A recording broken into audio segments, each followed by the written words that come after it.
Once, there was a monk who lived in a monastery with other monks. One day, he decided to meditate alone, away from his monastery. He found a lake nearby, where not many people would visit.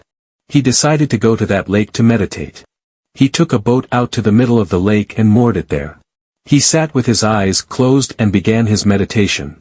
He felt a deep sense of peace and harmony with the nature around him. After a few hours of undisturbed silence, he suddenly felt a bump of another boat colliding with his boat. The monk got disturbed, but still he kept his eyes closed. He thought it was a mistake and ignored it.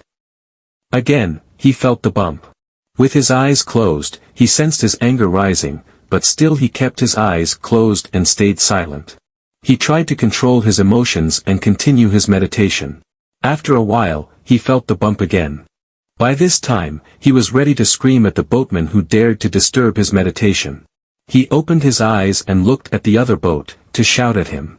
To his surprise, he saw that there was no one in the other boat. It was an empty boat that had come loose and floated to the middle of the lake. There was no one to blame, no one to be angry at. It was just a random event that happened by chance. The monk felt a wave of embarrassment and regret. He realized that the anger was within him, and it merely needed the bump of an external object to provoke it out of him. The monk closed his eyes again and took a deep breath. He let go of his anger and resumed his meditation. He smiled and felt a new sense of awareness and wisdom. At that moment, he achieved self-realization and understood a profound truth. He learned that anger is not caused by others, but by our own mind. This simple story teaches us that we can choose how to react to the situations that we face in life.